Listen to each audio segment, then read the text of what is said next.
잠깐 같이 기도 드리도록 하겠습니다.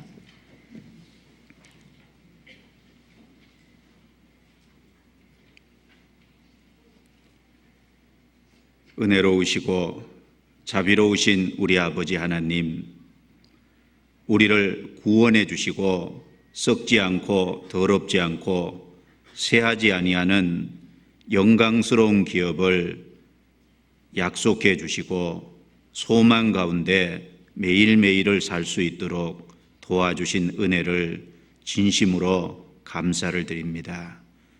구원을 받고 또 오늘 이 시간까지 저희들을 주 안에 거할 수 있도록 인도해 주시고 변함없는 사랑으로 이끌어 주신 것 감사를 드립니다. 오늘도 주님의 말씀 앞에 한자리에 모여서 주님의 말씀을 사모하고 기다립니다. 주님께서 필요한 말씀으로 우리 각 사람 속에 채워주시고 말씀으로 하나님의 선하시고 기뻐하시고 온전하신 뜻이 무엇인지 더욱 분별할 수 있도록 이끌어 주시며 우리의 무뎌진 마음을 말씀으로 일깨워 주시고 더욱 변화시켜 주시기를 간절히 간구드립니다. 저희들 주 앞에 연약하고 부족함을 고백하고 주님을 더욱 의지하고 바라봅니다. 아담원에 속한 옛 습성들 말씀으로 더욱 바꾸어 갈 수 있도록 주님께서 능력으로 함께해 주시고 띠띠워 주시기를 간구드립니다. 그래서 이 땅에서 우리의 나머지 생애가 의미 있고 주님 앞에 섰을 때 영혼과 관련된 남는 일생이 되게 이끌어 주시고 이 땅에서 주님의 영광을 드러내기에 조금도 부족함이 없도록 도와주시기를 간구드립니다. 이 시간 공주에서 추계 수양회가 진행되고 있습니다. 주님께서 함께 해주시고 이번에 말씀을 듣는 모든 심령들 붙잡아 주시며 한 영혼도 잃어지지 않도록 도와주시옵소서.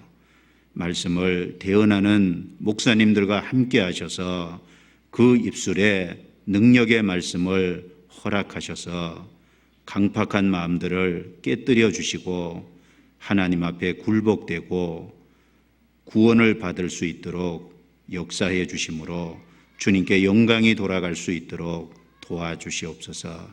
그 일을 위해서 봉사하고 또 함께 참여하고 있는 모든 분들 일일이 함께 해 주시며 은혜로서 채워 주시옵소서. 태국과 라오스 지역의 전도 여행 중에 계신 오세일 목사님 일행과 함께 해 주시고 그곳에 구원의 역사가 일어나도록 도와주시며 돌아올 때까지 안전과 건강을 지켜주시기를 또한 간구드립니다.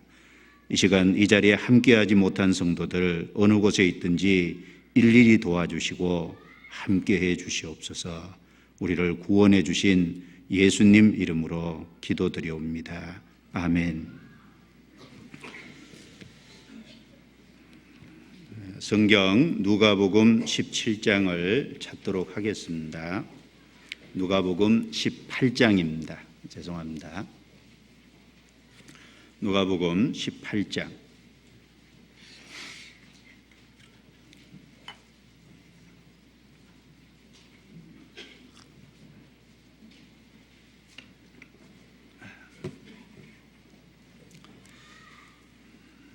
신약성경 126페이지 누가복음 18장 1절부터 8절까지 18장 1절부터 8절까지 내용을 같이 읽도록 하겠습니다.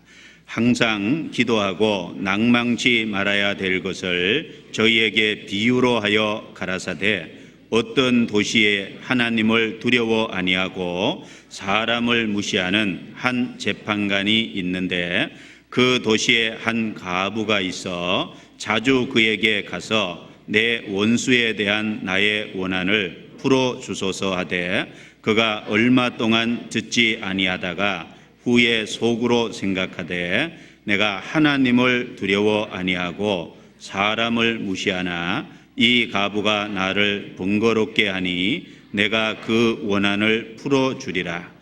그렇지 않으면 늘 와서 나를 괴롭게 하리라 하였느니라. 주께서 또 가라사대 불의한 재판관의 말한 것을 들으라. 하물며 하나님께서 그 밤낮 부르짖는 택하신 자들의 원한을 풀어주지 아니하시겠느냐? 저희에게 오래 참으시겠느냐? 내가 너희에게 이르노니 속히 그 원한을 풀어주시리라. 그러나 인자가 올 때 세상에서 믿음을 보겠느냐 하시니라. 안녕하세요. 오늘부터 공주 갈릴리 수양관에서 추계 수양회가 시작이 됐습니다. 등록 인원이 한 1,850명 정도가 등록하셨고, 또 봉사자들, 또 전도 상담해 주시는 전도인들까지 합치면 약 2,400명 가량 공주에 있습니다. 토요일까지 하니까 기억하시고 함께 기도해 주시기 바랍니다. 이번에도 많은 분들이 구원을 받을 수 있도록 관심을 갖고, 우리가 비록 멀리 떨어져 있지만 같은 마음으로 기도해 주시면 큰 역사가 일어나리라고 확신합니다. 또 오세일 목사님하고 이해찬 전사님, 또 그 일행들이 태국과 라오스 지역에 선교를 출발하셨습니다. 가신 지 며칠 됐는데 태국에서 집회를 마치고 태국과 라오스 사이 국경 쪽으로 이동하셔서 집회를 할 계획이라고 알고 있습니다. 지금쯤 하고 계실 건데, 알다시피 라오스는 공산주의 국가라서 전도를 하기가 어렵습니다. 그래서 목회자들을 좀 그나마 안전한 지역에 불러서 전도를 하고 계실 건데, 기억하시고 안전과 건강을 위해서 기도해 주시기를 부탁드리겠습니다. 자, 오늘 누가복음 18장 1절과 8절 본문을 읽었는데, 이 본문 속에 말씀하고자 하는 내용을 함께 나누어 보도록 그렇게 하겠습니다. 사람들은 하나님께 바라고 기도하는 내용이 당장 이루어지지 않음으로 인해서 쉽게 낭망하고 또 좌절하고 포기하는 경향이 있습니다. 그러나 본문의 말씀을 통해서 하나님은 우리에게 말씀하시고자 하는 뜻이 있습니다. 비록 당장 응답이 되지 않을지라도, 당장 어떤 결과가 주어지지 않을지라도 결코 포기하지 말고 끈기 있게 기도해야 된다는 사실을 본문을 통해서 우리에게 말씀하고자 한 것입니다.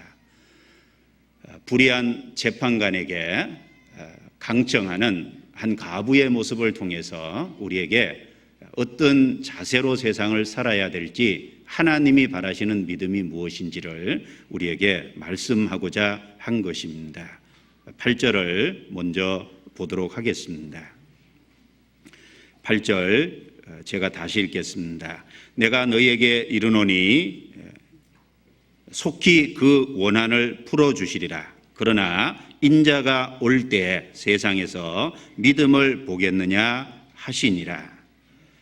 자, 이 마지막 말씀부터 생각을 좀 해보도록 하겠습니다. 자, 인자가 올 때 세상에서 믿음을 보겠느냐. 오늘 제목을 세상에서 믿음을 보겠느냐라는 제목을 잡아봤습니다. 여기 인자가 올 때라고 말씀하신 것은 예수님의 재림의 때를 말씀을 하고 계신 겁니다. 즉 주님이 재림하실 때 세상에서 믿음을 볼 수 있겠느냐. 하나님이 사람에게서 진정으로 보기를 원하는 것은 믿음을 보기 원하십니다. 믿음을 가졌는지 보기 원하시고, 또 믿음을 갖고 살아가는 걸 보기를 원하시고, 예수님의 재림하실 때조차 사람에게서 예수님은 믿음을 가진 귀한 사람들을 보시기를 원하신다는 말씀을 하고 계신 겁니다. 그런데 이 말씀의 뉘앙스가 인자가 올 때 세상에서 믿음을 보겠느냐, 믿음을 보시길 원하시고 찾기를 원하시지만 믿음을 가진 자가 적을 거라는 안타까움의 뉘앙스를 담고 있다, 이렇게 보여집니다. 인자가 올 때 세상에서 믿음을 보겠느냐. 자, 먼저 이 말씀은 누가복음 17장과 연결되어 있습니다. 누가복음 17장 중반부 이후에 20절부터 보면 바리새인들이 예수님에게 아주 중요한 질문을 했습니다. 그 중요한 질문이라는 것이 하나님의 나라가 어느 때에 임하나이까? 자, 도대체 하나님의 나라가 언제쯤, 시기적인 거죠. 어느 시기쯤에 이루어질 거냐라고 하는 중요한 질문을 했습니다. 구약 성경 속에 하나님의 나라에 대한 수많은 예언적인 말씀이 있습니다. 훗날 궁극적으로 이루어질, 바로 예수 그리스도가 왕이 되셔서 이루실 궁극적인 하나님의 나라에 대한 수없는 말씀이 이미 구약 성경에 예언되어 있고 말씀하셨기 때문에 이스라엘 백성이라면 적어도 하나님의 나라가 이루어지리라고 하는 말씀 정도는 알고 있을 겁니다. 바리새인들은 그 하나님의 나라가 어느 때에 이루어질 건지에 대한 관심을 갖고 있었습니다. 그래서 예수님께 질문을 한 겁니다. 하나님의 나라가 어느 때에 임하나이까? 거기에 대한 대답을 예수님이 두 가지로 하셨습니다. 첫 번째, 그 하나님의 나라라고 할 때 사람은 궁극적으로 이루어질 하나님의 나라에 대해서만 생각을 하지, 사람 영혼 속에 이루어지는 하나님의 나라에 대해서는 사람들이 심상하게 생각하는 경향들이 있습니다. 그래서 예수님이 바리새인들에게 답을 하실 때 두 가지에 대해서 답을 하고 있습니다. 먼저는 영혼 속에 이루어질 하나님에 대해, 나라에 대한 말씀을 하셨고, 동시에 재림하심으로 말미암아 이루어질 궁극적인 하나님의 나라에 대해서 또 말씀을 하셨습니다. 그래서 20절 예수님의 대답을 보겠습니다. 20절 중반부인데, 예수께서 대답하여 가라사대 하나님의 나라는 볼 수 있게 임하는 것이 아니요 또 여기 있다 저기 있다고도 못하리니 하나님의 나라는 너희 안에 있느니라. 자, 하나님의 나라는 볼 수 있게 임하는 것이 아니다. 또 여기 있다 저기 있다, 어떤 그 장소적인 것을 이야기할 것이 아니라 하나님의 나라는 너희 안에 있느니라. 자, 무엇을 말하고자 한 것입니까? 사람의 영혼 속에 이루어지는 하나님의 나라에 대해서 먼저 말씀하고자 한 것입니다. 한 사람이 예수 그리스도를 알고 예수 그리스도의 보혈로 제사함을 받을 때 성령이 그 영혼 속에 들어오십니다. 그러므로 성령께서 그 사람 삶의 주인이 되시고 그 사람을 다스려 가십니다. 마음과 생각을 다스려 가시고, 마음과 생각을 다스릴 뿐 아니라 삶을 다스려 가시죠. 바로 한 사람 속에 이루어지는, 영혼 속에 이루어지는 하나님의 나라를 먼저 언급하신 겁니다. 구원 받은 사람 속에 하나님의 나라가 이루어져 있다라고 말할 수 있을 겁니다. 그리고 그 영혼 속에 이루어져 있는 하나님의 나라, 그 하나님의 나라가 이루어진 그 사람들을 데리러 예수님께서 다시 오십니다. 그래서 22절부터 37절까지 내용은 바로 재림하심으로 이루어질 하나님의 나라에 대해서 언급을 그 이후에 하고 계십니다. 22절 제가 읽겠습니다. 또 제자들에게 이르시되 때가 이르리니 너희가 인자의 날 하루를 보고자 하되 보지 못하리라. 자, 여기 특별히 인자의 날 하루라고 할 때 구체적으로 이 하루는 예수님이 재림하시는 날을 언급하고 있는 겁니다. 뒤에도 비슷한 말씀을 반복해서 하고 있습니다. 24절 중반부에도 보면 인자도 자기 날에 그러하리라. 자기 날이라고 말씀하셨습니다. 26절에도 노아의 때와 된 것 같이 인자의 때에도 그러하리라. 여기도 인자의 때라고 하는 말씀을 하셨고 30절에도 인자의 나타나는 날에도 이러하리라. 인자의 나타나는 날.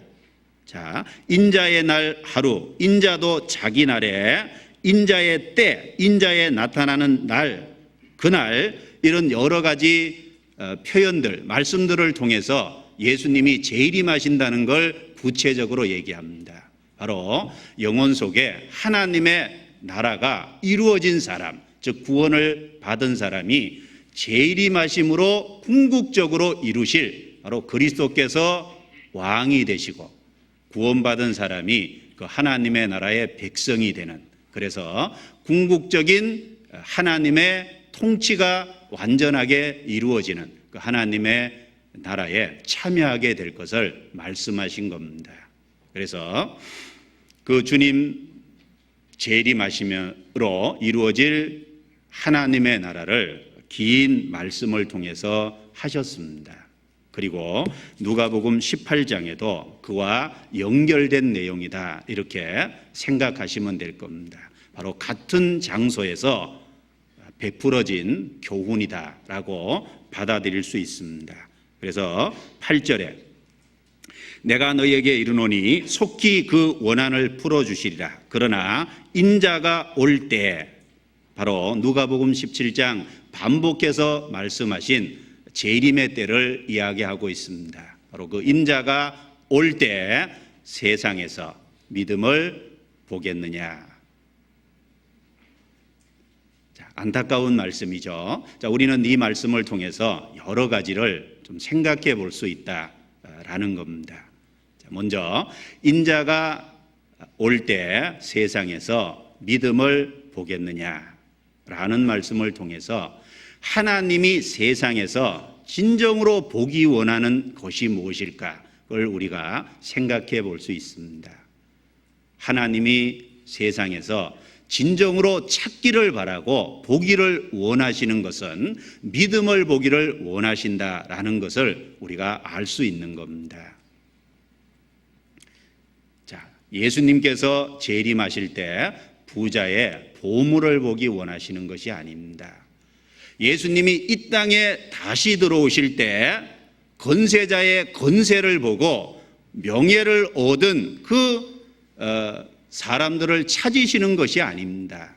이 세상에서는 인기 있는 어떤 사람들과 같이 사진을 찍으면 그걸 집에다까지 크게 확대해서 걸어 놓습니다.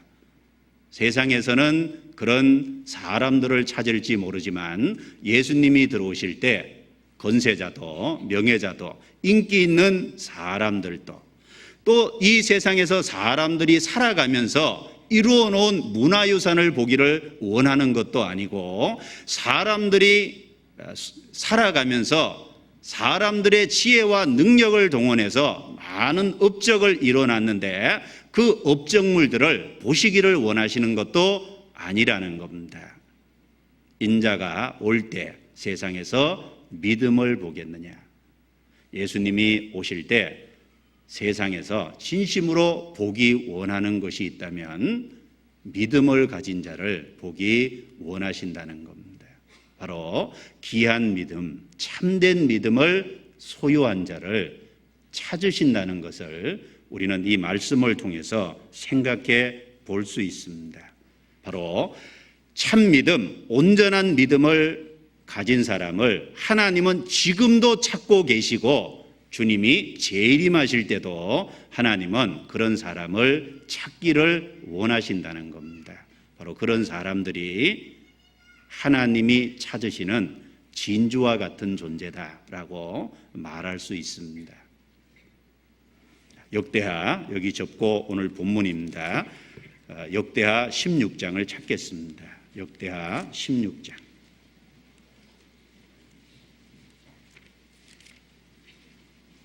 (9절입니다)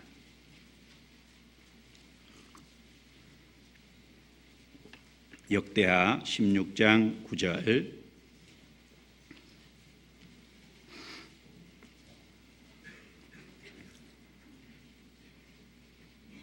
(676페이지) 9절 찾으셨으면 같이 읽어보도록 하겠습니다.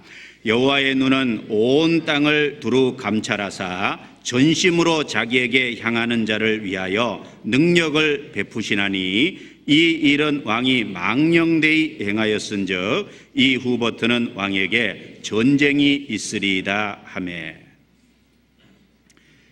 자, 이 말씀은 선견자 하나니를 통해서 하나님께서 아사 왕이라는 이스라엘 남유다의 왕에게 하신 말씀입니다. 자, 이 말씀을 통해서 여호와의 눈은 온 땅을 두루 감찰하사, 하나님의 눈은 이 세상을 두루 감찰해 보고 계신다. 하나님의 눈은 이 세상에 있는 사람들을 구석구석 살피고 계십니다.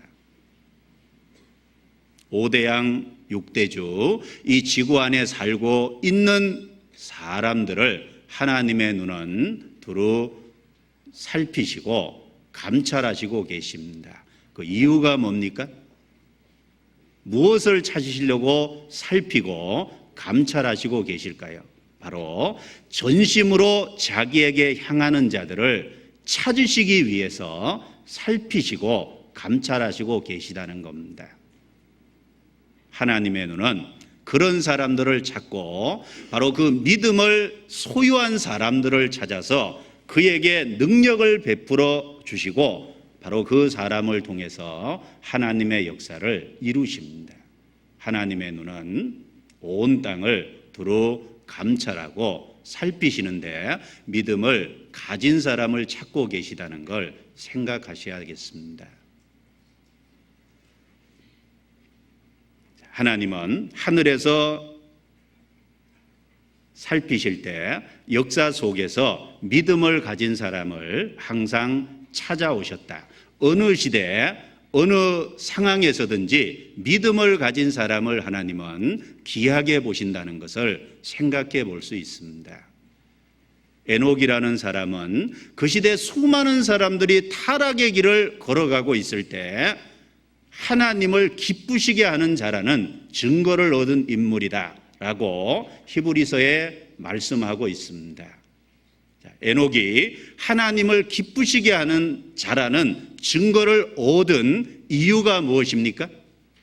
믿음으로 에녹은 믿음을 갖고 바로 하나님을 바라보고 그 타락의 길을 걷고 있는 그 시대에 300년이라는 긴 기간 동안 하나님과 동행한 사람입니다. 하나님은 그를 귀하게 보셨습니다. 세상의 제약이 충만할 때 하나님은 노아라는 사람을 보시니까 노아라는 사람이 믿음을 갖고 있었습니다. 그래서 노아를 불러내시고 방주를 예비하게 하시고 그 물심판 가운데서 가족들이 건짐받게 하나님의 역사를 새롭게 시작하는 도구로 사용하셨습니다. 믿음으로 노아는 성경에 그렇게 말씀하고 있습니다. 세상의 제약으로 관영할 때 노아는 믿음을 가진 사람이었고 하나님 보실 때 그 시대에 가장 소중한 사람이었다라고 할 수 있는 겁니다. 생각해 보십시오. 비가 한 번도 오지 않았습니다. 그런데 하늘에서 비가 내려 전 세계를 다 물로 뒤덮어서 심판하리라고 말씀하실 때 인간의 이성과 인간의 생각으로는 이해가 되지 않은 상황입니다. 한 번도 비가 안 왔다니까요. 그런데 믿음으로 노아는 그 하나님의 말씀을 믿고 긴 기간 동안 방주를 예비했습니다. 그렇게 할 수 있었던 것이 바로 믿음이라는 것을 갖고 있기 때문이었다라고 말했습니다. 갈대와 우르, 바벨탑 쌓던 그 시대, 수많은 사람이 타락의 길을 걸어가고 있을 때 하나님이 살피시니까 믿음을 가진 한 사람이 있었습니다. 아브라함이죠. 그를 불러내시고 그리고 가나안 땅으로 하나님이 옮기셨습니다. 그런데 아브라함은 한 번도 가나안 땅을 가본 적도 없죠. 어떻게 가는지도 알지도 못했습니다. 그런데 하나님의 말씀을 듣고 무조건 출발한 겁니다. 그래서 히브리서 11장에 보면 갈 바를 알지 못하고 나갔으며 그렇게 기록되어 있습니다. 가나안 땅이 어디 있는지도 모르고 어떻게 가는 길인지도 몰랐습니다. 우리 시대 같으면 금방 알겠죠. 지도도 있고 내비게이션도 있습니다. 그러나 아브라함이 살던 시대에 그런 정보가 없었습니다. 갈 바를 알지 못하고 하나님의 약속의 말씀을 믿고 무조건 일어서서 출발한 겁니다. 그리고 하나님의 인도하심을 따라서 결국은 가보니까 마침내 가나안 땅에 들어갔더라. 그 시대 하나님이 보실 때 가장 귀한 사람은 아브라함이었습니다. 자, 엘리야 시대 때 이스라엘에 수많은 과부가 있었죠. 그런데 하나님은 저 북쪽에 이스라엘 땅도 아닌 시돈 땅에 사르밧 지역이라는 곳에 과부 한 사람이 있었는데 그 사르밧 과부의 집으로 엘리야를 보냈습니다. 이스라엘에 수많은 과부가 있었는데 왜 하필 그 사르밧 지역의 과부에게 먼 지역까지 엘리야를 보냈을까요? 그 사르밧 과부가 믿음을 소유한 여자였기 때문에 보냈던 겁니다.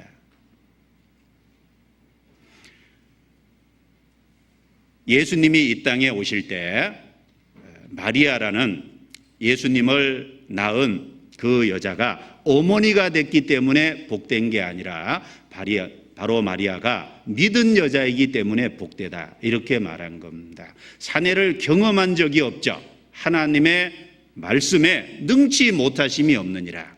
바로 아이를 낳으리라고 하는 능치 못하심이 없느니라고 하는 그 말씀을 들을 때 주의 계집종연이 주의 뜻대로 이루어질지이다.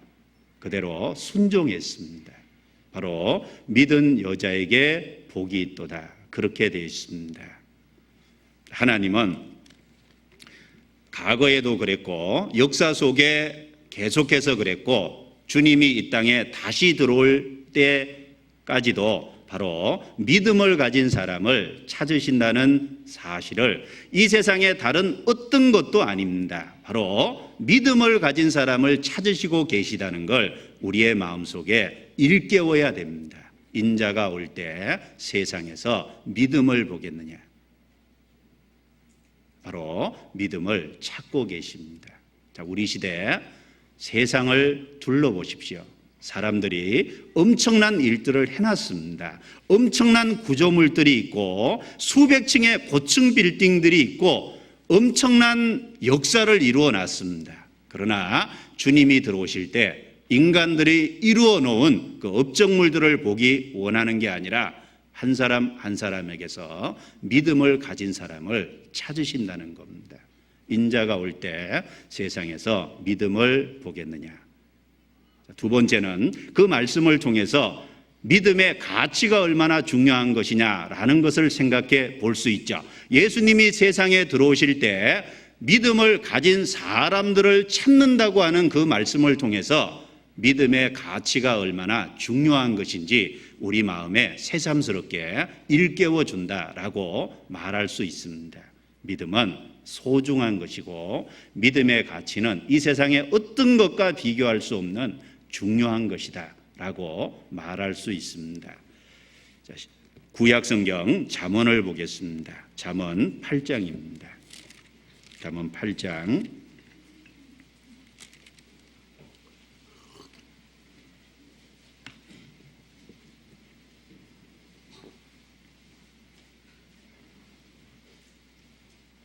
잠언 8장 11절, 구약 917페이지 잠언 8장 11절입니다. 같이 읽어보죠. 대저 지혜는 진주보다 나음으로 무릇 원하는 것을 이에 비교할 수 없음이니라. 여기 지혜를 말하고 있습니다. 그런데 이 지혜는 진주보다 낫다. 세상에 보석하고 비교할 수 없다라고 얘기하셨고, 그리고 무릇 원하는 것을 다른 번역에 보면 사람이 원하는 모든 것을 이 지혜와 비교할 수가 없다, 이렇게 다른 번역에 되어 있습니다. 지혜는 세상에 보석하고 비교할 수 있는 게 아닙니다. 그리고 사람이 이 땅에서 추구하고 원하는 모든 것과 비교할 수 없는 것이 지혜인 겁니다. 그런데 여기서 말하는 지혜가 무엇입니까? 여기서 말하는 지혜는 바로 예수 그리스도를 가르치고 있다는 겁니다. 1절을 보죠. 지혜가 부르지 아니하느냐, 명철이 소리를 높이지 아니하느냐. 지혜가 사람을 부른다고 돼 있죠. 이 지혜를 의인화시켜 놨습니다. 지혜가 사람을 부르고 명철이 소리를 높여서 사람을 부르고 있다 그랬습니다. 이 지혜가 17절부터 19절 같이 읽어보죠. 나를 사랑하는 자들이 나의 사랑을 입으며 나를 간절히 찾는 자가 나를 만날 것이니라. 부귀가 내게 있고 장구한 재물과 의도 그러하니라. 내 열매는 금이나 정금보다 나으며 내 소득은 천은보다 나으니라. 바로 여기서 말하고 있는 지혜는 바로 예수 그리스도 자신을 가리킵니다. 바로 지혜는 이 세상의 어떤 보석하고 비교할 수 없고, 예수 그리스도 그는 이 세상에서 사람이 추구하고 원하는 모든 것과 비교할 수 없는 존재입니다. 바로 왜 믿음이 귀하냐 하면, 믿음은 바로 그 예수 그리스도를 대상으로 삼고 있기 때문에 믿음의 가치가 귀하다, 이렇게 말할 수 있는 겁니다. 왜 우리가 믿는 믿음이 귀합니까? 우리가 믿는 믿음의 가치가 크고 귀한 건 우리가 믿고 있는 대상 되시는 예수 그리스도 그분이 이 세상의 어떤 보배, 이 세상에 사람들이 추구하는 모든 것과 비교할 수 없는 존재이기 때문에 믿음이라는 것이 크고 귀하고 중요하다는 겁니다. 그리고 동시에 우리 믿음이 얼마나 귀하고 우리 믿음이 얼마나 가치 있는 것을 생각하는 데는 믿음이 없는 사람들의 최종적인 운명을 생각하면 믿음의 가치가 얼마나 크다는 걸 상대적으로 생각해 볼 수 있습니다. 믿지 않는 사람의 결과가 어떻게 됩니까? 한마디로 버려지는 겁니다. 누가복음 17장입니다. 넘겨보죠. 누가복음 17장.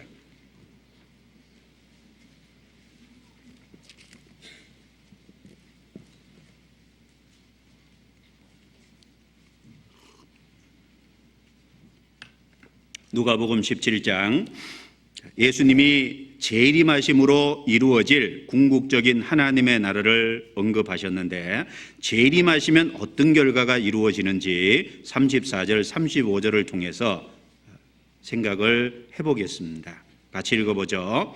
내가 너희에게 이르노니 그 밤에 두 남자가 한 자리에 누워 있음에 하나는 데려감을 당하고 하나는 버려둠을 당할 것이요, 두 여자가 함께 매를 갈고 있음에 하나는 데려감을 당하고 하나는 버려둠을 당할 것이니라. 자, 예수님이 오실 때 왜 믿음을 가진 자가 가치 있고 중요하냐 하면, 믿음을 가지지 않은 자의 심판과 멸망이 있기 때문에 믿음이라는 것이 상대적으로 귀하다는 걸 알 수 있다는 겁니다. 인자가 올 때 밤에 두 남자가 자고 있다가 하나는 데려감을 당하고 하나는 버려짐을 당할 것이요. 남는 게 아니죠. 버려지는 겁니다. 자, 창조주 앞에 버림을 받는 사람들이 있습니다. 어떤 사람입니까? 믿음을 가지지 못한 사람이다 라고 말할 수 있습니다. 데살로니가후서 1장도 보겠습니다. 데살로니가후서 1장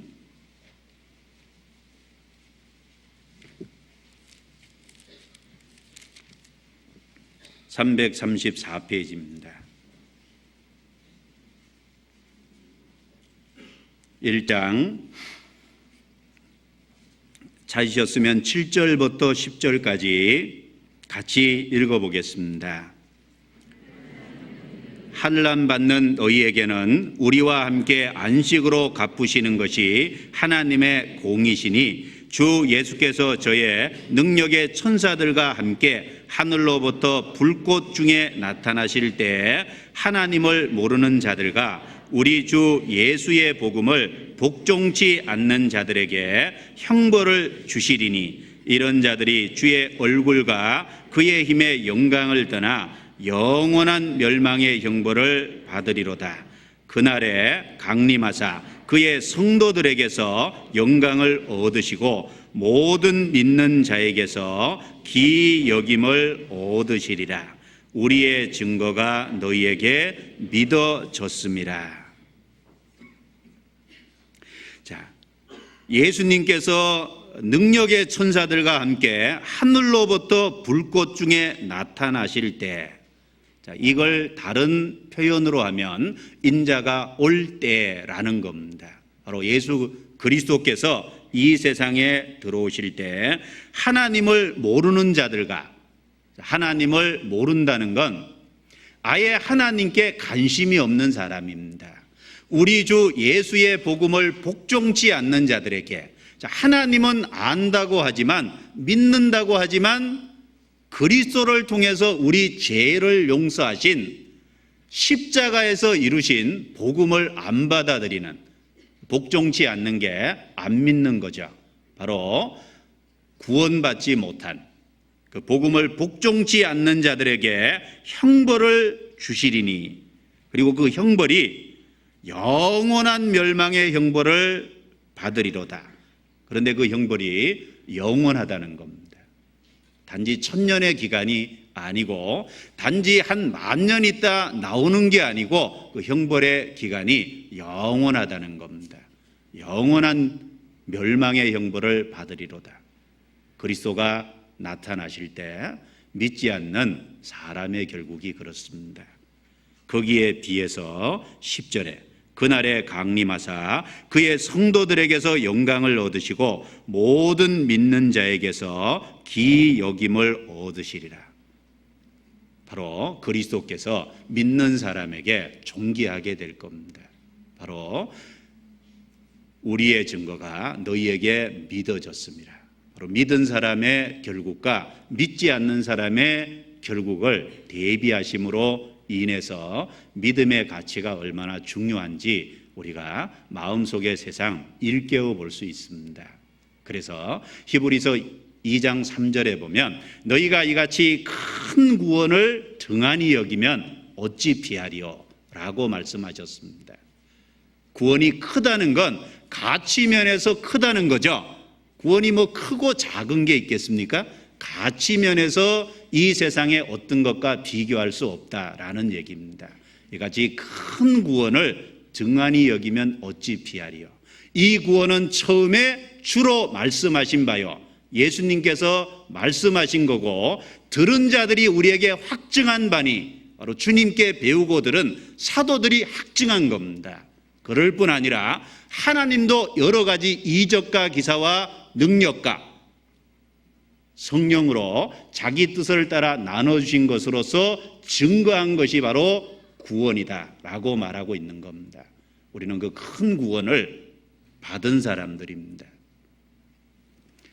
인자가 올 때 세상에서 믿음을 보겠느냐라고 하는 예수님의 말씀을 통해서 주님이 재림하실 때 사람에게서 믿음을 찾으신다는 말씀을 통해서 믿음의 가치가 얼마나 중요하고 귀하다는 걸 새삼스럽게 마음에 일깨워 볼 수 있습니다.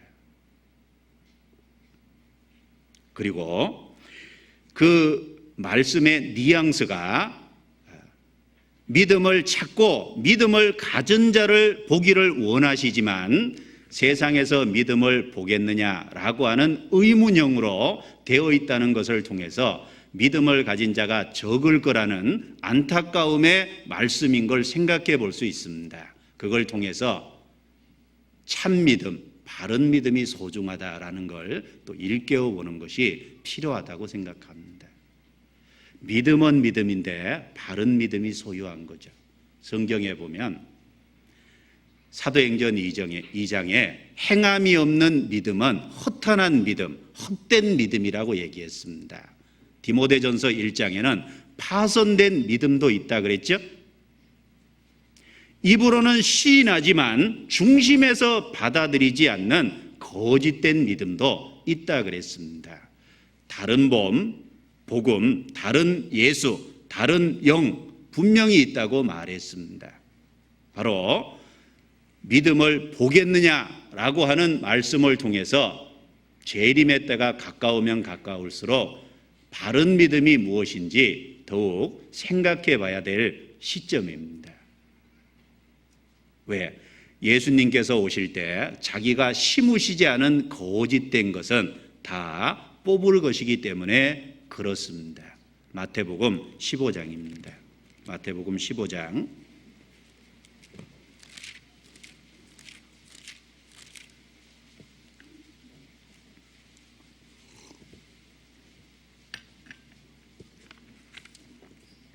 마태복음 15장 13절 14절입니다. 13절 14절 같이 읽도록 하겠습니다. 예수께서 대답하여 가라사대 심은 것마다 내 천부께서 심으시지 않은 것은 뽑힐 것이니 그냥 두어라. 저희는 소경이 되어 소경을 인도하는 자로다. 만일 소경이 소경을 인도하면 둘이 다 구덩이에 빠지리라 하신대. 예수님께서 직접 하신 말씀이죠. 심은 것마다 내 천부께서 심으시지 않은 것은 뽑힐 것이다. 하나님은 각 사람에게 생명을 심고 믿음을 심습니다. 그래서 성경에 보배로운 믿음을 우리가 하나님께 받았다 그랬습니다. 하나님은 각 사람에게 믿음을 주시고 계십니다. 생명을 주시고 계십니다. 그런데 하나님이 심으시지 않은 것이 있습니다. 어떤 것입니까? 사람이 곡식을 뿌리고 갔는데 사람들이 잘 때 원수가 와서 가라지를 덧뿌리고 갔더니 라고 하는 말씀이 나오죠. 바로 하나님도 심으시지만 마귀도 심습니다. 원수도 심고 있죠. 거짓된 믿음, 파손된 믿음, 입으로는 시인하지만 중심에서 받지 않는 거짓된 믿음을 사탄은 심고 있습니다. 그래서 심으시지 않은 것마다 심으시는 것마다 내 천부께서 심으시지 않은 것은 뽑힐 것이다. 그렇습니다. 바로 올바른 믿음이 더욱 중요한, 올바른 믿음을 갖는 것이 얼마나 중요한지를 우리 마음속에 더욱 일깨워야 될 겁니다. 그래서 고린도후서 13장 5절 말씀에 너희가 믿음에 있는가 너희 자신을 시험하고 확증하라. 예수 그리스도께서 너희 안에 계신 줄을 너희가 스스로 알지 못하느냐. 그렇지 않으면 너희가 버리운 자니라. 안 믿는 사람에겐 그냥 믿으라고 하면 됩니다. 그런데 믿음에 있는지 시험하고 확증하라는 말은 믿는다고 하는 사람에게 하는 말입니다. 안 믿는 사람에게 믿으라고 하면 되는 겁니다. 그런데 가지고 있는 믿음이라는 것이 있다고 말하기 때문에 바른 믿음인지 시험하고 확증하라 라고 얘기했습니다.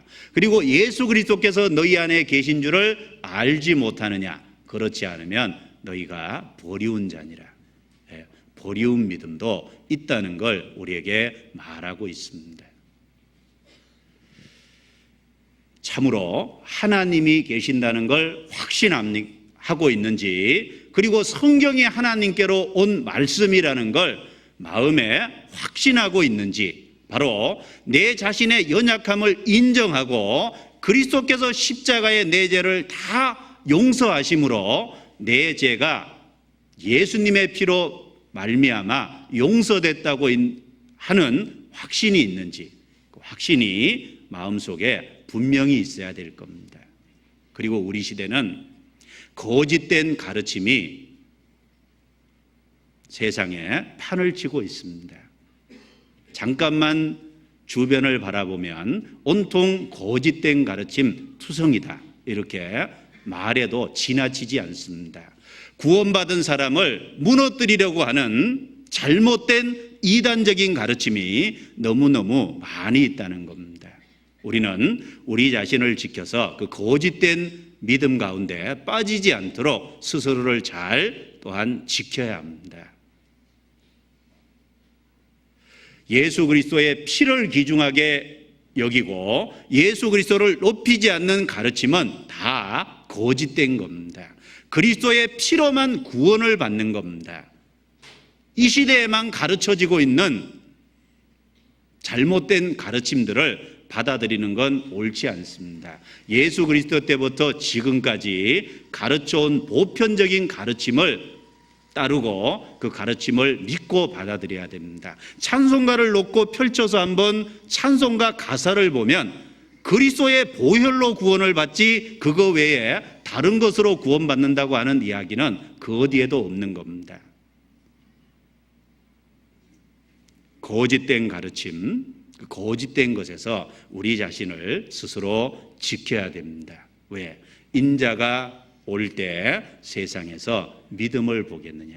사람에게서 믿음을 찾고 또 믿음을 찾을 때 믿음이 적다는 건 다른 믿음을 가진 자를 찾는다는 걸 생각할 때 더욱 조심해야 됨을 우리에게 일깨워 줍니다.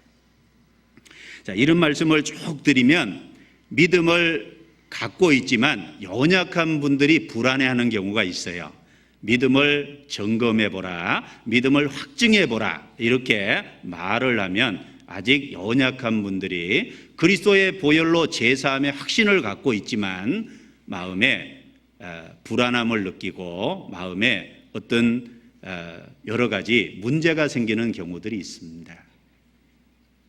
그런데 하나님은 작은 믿음이지만 그리스도의 보혈을 의지하는 그 믿음을 절대 멸시치 않습니다. 이사야 42장을 함께 넘기겠습니다. 이사야 42장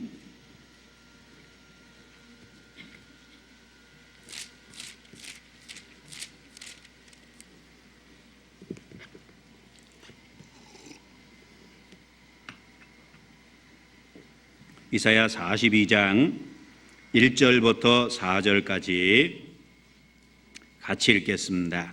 내가 붙드는 나의 종, 내 마음에 기뻐하는 나의 택한 사람을 보라. 내가 나의 신을 그에게 주었은즉 그가 이방의 공의를 베풀리라. 그는 외치지 아니하며 목소리를 높이지 아니하며 그 소리로 거리에 들리게 아니하며 상한 갈대를 꺾지 아니하며 꺼져가는 등불을 끄지 아니하고 진리로 공의를 베풀 것이며 그는 쇠하지 아니하며 낙담하지 아니하고 세상의 공의를 세우기에 이르리니 섬들이 그 교훈을 앙망하리라. 이사야 42장에 내가 붙드는 나의 종이라고 할 때 바로 이 땅에 초림하실 그리스도를 말씀하고 있는 겁니다. 그 초림하시는 그리스도는 상한 갈대를 꺾지 아니하며 꺼져가는 등불을 끄지 아니하고 라고 말씀하셨죠. 사람은 상한 갈대 같은 존재고 꺼져가는 심지 같은 존재지만 그걸 꺼뜨리려고 꺾어버리려고 온 게 아니라 세우려고 오셨다는 것을 강조하고 있습니다. 구원을 확실히 받았다면 전진하고 있다는 것이 중요한 겁니다. 어떤 경우에 봐서 많은 시간이 지나고 그리고 연단돼서 훌륭한 믿음을 갖고 있는 분보다 내가 연약할지라도 내가 구원을 받고 난 이후에 앞으로 나아가고 있고 전진하는 믿음을 가졌다는 사실이 중요한 겁니다. 그런 믿음을 가진 자를 결코 주님은 소홀하게 대하지 않으십니다. 초림하시는 그리스도가 그렇듯이 바로 그 확실한 믿음을 갖고 있는 주님을 바라보는 사람을 결코 무시하지 않으신다는 걸 생각할 수 있습니다. 창세기에 하나님이 6일 동안 천지를 창조하실 때 첫째 날 빛이 있으라. 그 빛이 하나님 보시기에 좋았더라. 천지를 창조할 때 빛만 있었죠, 첫날은. 그런데 하나님 보시기에 좋았더라 그랬습니다. 거기에는 아직 풀도 없고 거기에는 아직 짐승도 없고 거기에는 사람도 없습니다. 그러나 하나님 보시기에 좋았더라 라고 얘기했습니다. 고린도후서 4장에 어떻게 말씀하셨습니까? 어두운 데서 빛이 비치리라 하시던 그 하나님께서 예수 그리스도의 얼굴에 있는 하나님의 영광을 아는 빛을 우리 마음에 비치셨느니라. 구원받을 때 빛이 우리의 영혼 속에, 마음 속에 비춰졌습니다. 자, 그 빛은 바로 그리스도죠. 구원받을 때 성령이 그 속에 오십니다. 아직 육신은 변화되지 않았죠. 그러나 바로 복음의 사실을 받아들일 때 그리스도가 그 속에 오시는 그 빛만 있어도 하나님은 좋아하십니다. 바로 내 속에 그리스도를 받아들였다는 사실 때문에 하나님이 그 빛을 보시고 좋아하십니다. 이제 궁창 위의 물과 아래 물로 나누는 구별의 역사가 진행되죠. 셋째 날 바로 육지와 그리고 바다를 나누셨습니다. 그리고 그 육지에 이제 여러 가지 식물을 하나님께서 종류대로 만드셨습니다. 하나님 보시기에 좋았습니다. 넷째 날 물고기 그리고 공중에 나는 새를 만드셨습니다. 좋았습니다. 다섯째 날 짐승을 만들고 하나님의 형상대로 지은 사람을 만드시니까 심히 좋았더라. 그렇게 끝납니다. 우리의 신앙은 어떻습니까? 처음에는 우리 속에 우리가 구원받을 때 그리스도께서 오셨습니다. 하나님은 우리 속에 그리스도를 보고 처음에는 좋아하십니다. 그리고 이제 점점 구원받은 횟수가 지나가고 그리고 시간이 지날수록 조금씩 변화돼 가는, 그러나 연약할지라도 앞으로 전진하고 있는 그 신앙을 보기를 원하십니다. 그럴 때 여전히 기뻐하십니다. 그리고 다 채워졌을 때 심히 좋았더라 그랬죠? 우리 신앙이 바로 하나님이 창조해 가시는 6일의 가정처럼 적어도 내가 앞선 훌륭한 믿음의 선진처럼은 못 될지라도 변화에 가고 있는 게 사실이고 진보에 가고 있는 게 사실이고 조금씩 바뀌어가고 있는 것이 사실이라면 하나님은 기뻐하실 겁니다. 그래서 때로는 구원을 확증하라고 그리고 믿음이 있는지 시험해 보라고 강한 메시지가 전해지면 때로는 구원에 대해서 늘 불안해하는 분들은 염려를 할 때도 있습니다. 하나님은 꺼져가는 심지를 끌려고 하시는 게 아니죠. 상한 갈대를 꺾으려고 하는 게 아닙니다. 내가 앞으로 나아가고 있다면 하나님이 기뻐하실 거라는 믿음을 갖고 더 앞으로 계속해서 나아가면 됩니다. 어쨌든 누가복음 18장에 인자가 올 때 세상에서 믿음을 보겠느냐라고 하시는 그 예수님의 가르침을 통해서, 말씀을 통해서 바로 하나님이 보시기를 원하고 세상에서 찾으시는 것은 믿음이라는 거고, 그걸 통해서 믿음의 가치가 얼마나 중요하다는 것도 생각해 보고, 그리고 바른 믿음의 중요성도 더욱 일깨워 볼 수 있고 있다는 것을 생각해 볼 수 있습니다. 누가복음 18장 다시 넘겨보겠습니다.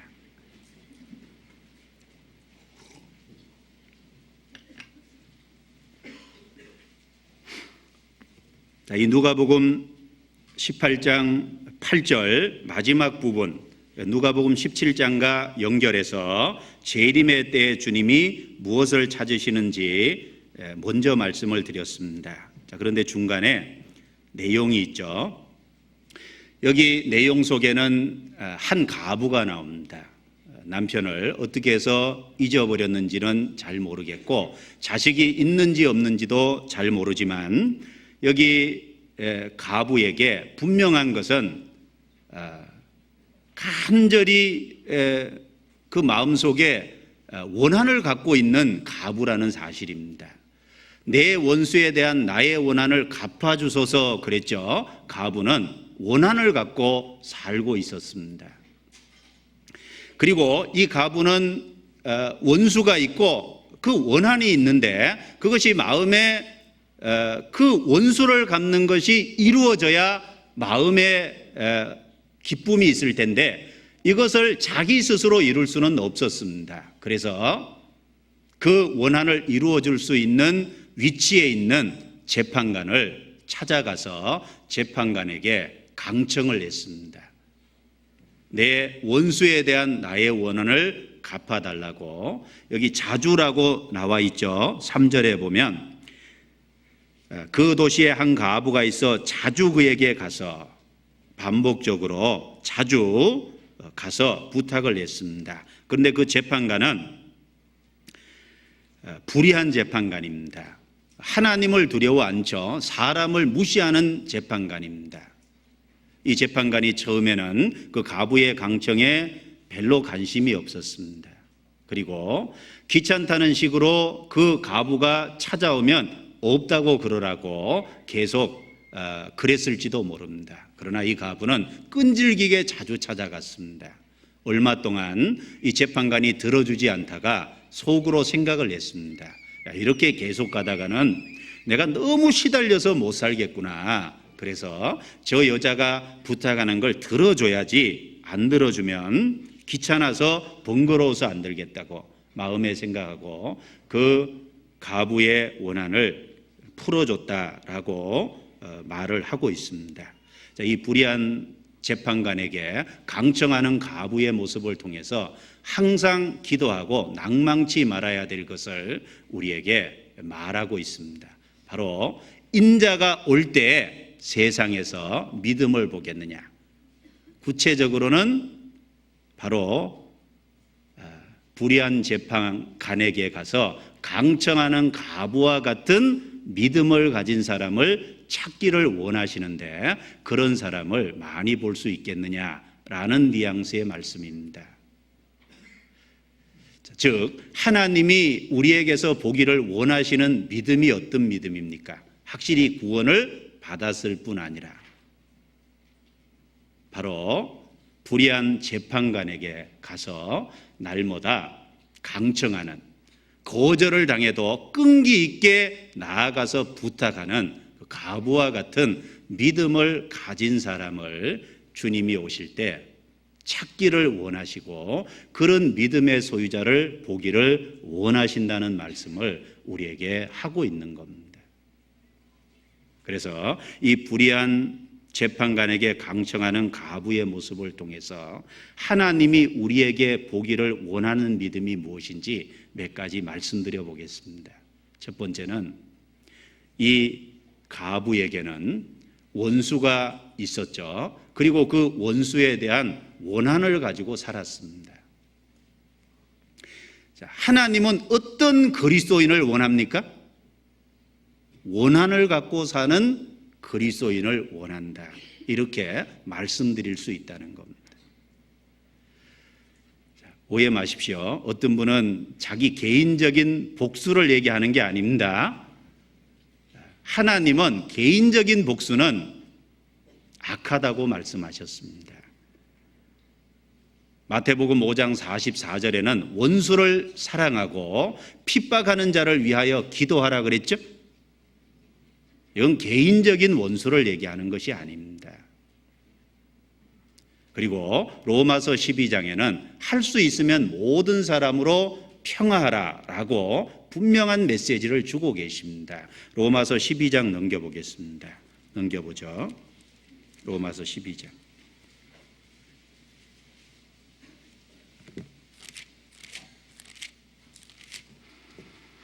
12장 18절부터 21절까지입니다. 18절부터 22절까지 같이 읽겠습니다. 할 수 있거든 너희로서는 모든 사람으로 더불어 평화하라. 내 사랑하는 자들아, 너희가 친히 원수를 갚지 말고 진노하심에 맡기라. 기록되었으되 원수 갚는 것이 내게 있으니 내가 갚으리라고 주께서 말씀하시느니라. 내 원수가 줄이거든 먹이고 목마르거든 마시우라.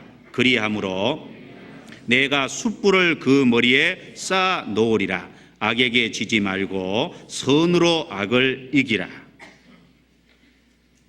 가부는 원수가 있었고 그 원수를 갚고자 하는 원한이 있었는데 그걸 말씀하셔서 뒤에 하물며 그 밤낮 부르짖는 택하신 자들의 원한을 풀어주시지 않겠느냐, 들어주시지 않겠느냐라고 했는데 하나님은 가부처럼 원한을 갖고 사는 사람을, 그리스도인을 원하신다는 겁니다.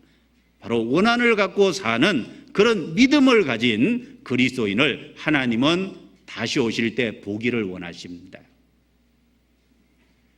그리스도인에게 개인적인 복수는 금지되어 있지만 하나님께 맡기라고 되어 있지만 그리스도인은 인간관계 속에서 아니라 그리스도인이 이 땅에 살아가면서 그리스도인에게도 분명한 원수가 있다는 겁니다. 사람과 관련된 이 얘기가 아니죠. 그리스도인에게 원수된 존재는 하나님께 원수된 존재가 그리스도인에게 원수된 존재입니다. 하나님의 원수가 그리스도인의 원수죠. 하나님에게 무엇이 원수입니까? 하나님의 원수는 사단입니다. 하나님의 원수는 바로 사단의 지배 아래 있는 이 세상이라는 가치관과 하나님의 뜻에 맞지 않는 이 세상의 모든 것입니다. 하나님의 원수는 죄입니다. 그리스도인도 그 하나님이 원수로 삼고 사는 것에 대해서 그리스도인도 원수로 삼아야 됩니다. 그리스도인에게 마귀는 원수죠. 좋은 존재가 아닙니다. 그리스도인에게 이 세상에 하나님의 뜻과 맞지 않는 가치관, 하나님의 뜻과 거리감은 이 세상의 모든 것들은 그리스도인의 원수입니다. 그리스도인을 타락의 길로 이끌어가는, 하나님과 거리가 멀어지게 하는 죄가 원수입니다. 그리스도인은 어떤 원한을 갖고 삽니까? 원수가 진멸되기를 바라고 이 땅에 살아갑니다. 하나님은 사탄을 멸하려고 그리스도를 보내셨습니다.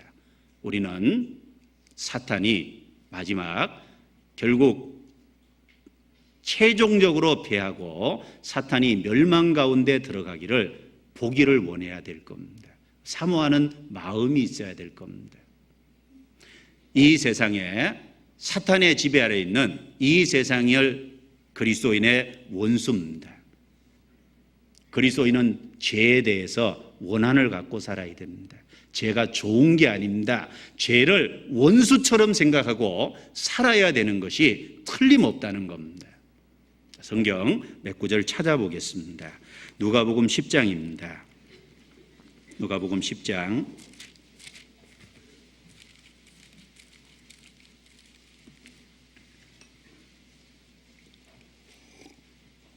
17절부터 20절입니다.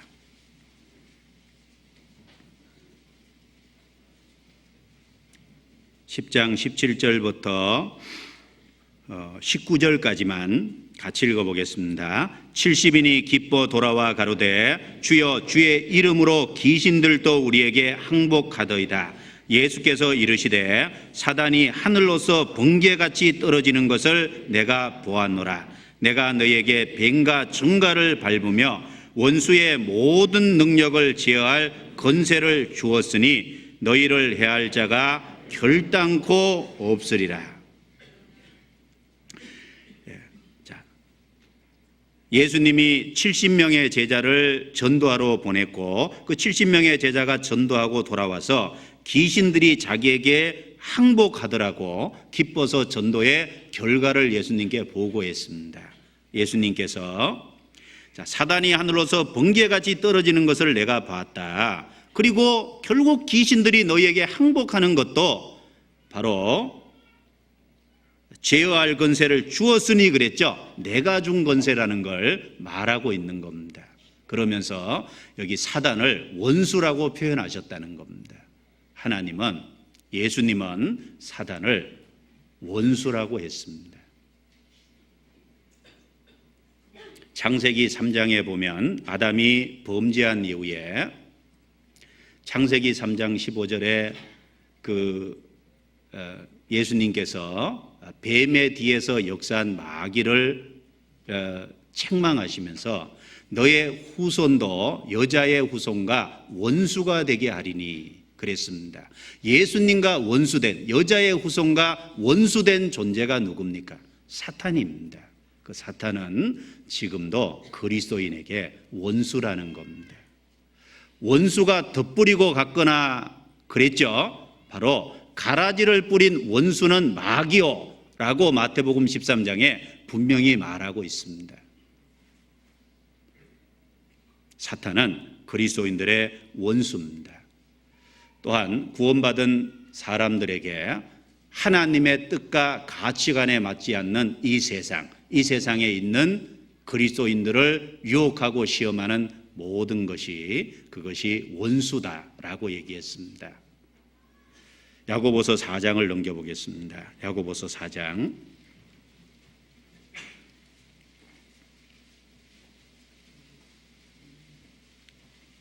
야고보서 4장.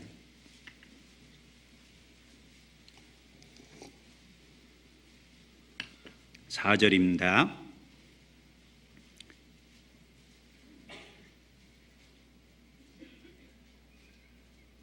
(4절) 같이 읽어보겠습니다. 간음하는 여자들이여 세상과 벗된 것이 하나님의 원수임을 알지 못하느냐. 그런즉 누구든지 세상과 벗이 되고자 하는 자는 스스로 하나님과 원수되게 하는 것이니라. 자, 세상과 벗된 것이, 세상과 가까이 하는 것이 하나님의 원수라 그랬어요. 만약에 세상과 그리스도인이 가까이 하면 스스로 하나님과 원수되는 것이니라 라고 하셨습니다. 자, 왜 그리스도인이 세상과 가까이 하고 세상과 벗된 것이 하나님과 원수되는 겁니까? 세상이 바로 하나님과 원수된 것이기 때문에 그렇습니다.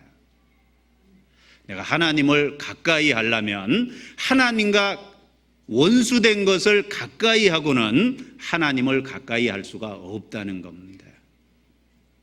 세상은 하나님의 뜻에 맞지 않는 모든 것은 하나님의, 이 세상에 있는 것이 하나님의 원수입니다.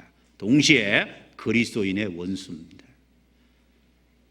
동시에 구원받은 사람을 타락의 길로 이끄는 죄라고 하는, 정욕이라고 하는 몸 자체는 잘못된 게 아니지만 육체를 통해서 그리스도인들을 죄악 가운데로 끌고 가는 육체의 정욕은 그리스도인과 원수된 것이다 라는 것을 생각해야 될 겁니다. 로마서 8장입니다. 또 같이 보겠습니다.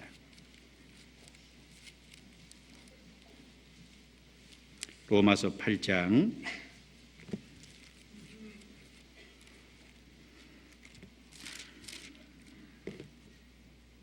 로마서 8장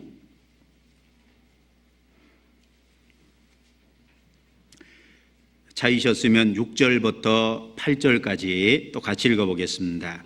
육신의 생각은 사망이요 영의 생각은 생명과 평안이니라. 육신의 생각은 하나님과 원수가 되나니 이는 하나님의 법에 굴복지 아니할 뿐 아니라 할 수도 없음이라. 육신에 있는 자들은 하나님을 기쁘시게 할 수 없느니라. 그렇습니다. 우리의 육신의 생각, 즉 하나님의 뜻과 말씀에 맞지 않는 육신의 생각은 하나님과 원수가 되게 만드는 겁니다. 예수님께서 십자가에 죽을 것을 말씀하셨을 때 베드로는 그리 마옵소서, 절대로 그런 일이 이루어지지 아니하리이다. 베드로는 자기 생각에서 또 사탄의 유혹으로 말미암아 그런 말을 했습니다. 사탄아, 내 뒤로 물러가라. 책망을 받았죠? 육신의 생각은 하나님과 원수가 됩니다. 바로 하나님이 원수로 삼고 있는 사탄과 이 세상과 바로 죄라고 하는 그것을 그리스도인도 원수로 삼아야 됩니다. 그리고 절대적으로 멀리해야 되고 실제로 원수처럼 생각하고 싸워서 이기고 정복해야 될 존재로 생각을 해야 된다는 겁니다. 우리 사탄과 싸워 이기고 이 세상과 타협하지 말고 싸워서 이기고 죄와 타협하지 말고 싸워서 이겨야 됩니다. 히브리서 12장에 너희가 죄와 싸우되 피 흘리기까지는 싸우지 않았다 그랬죠. 죄는 원수입니다. 타협하면 안 됩니다. 하나님의 뜻과 거리감은 이 세상은 원수입니다. 타협하면 안 되죠. 사탄이 제시해 오는 타협안과 결코 타협하면 안 되는 겁니다. 그리스도인은 분명한 원수가 있습니다. 그 원수에 대한 그것과 싸워서 이겨야 된다는 것을 원한처럼 마음속에 갖고 살아야 됩니다. 사도행전 17장 찾아보겠습니다. 사도행전 17장.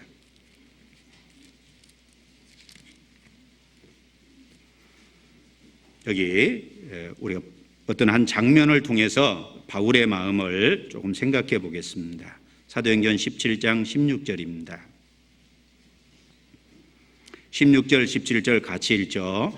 바울이 아덴에서 저희를 기다리다가 온 성에 우상이 가득한 것을 보고 마음에 분하여 해당에서는 유대인과 경건한 사람들과 또 저자에서는 날마다 만나는 사람들과 변론하니.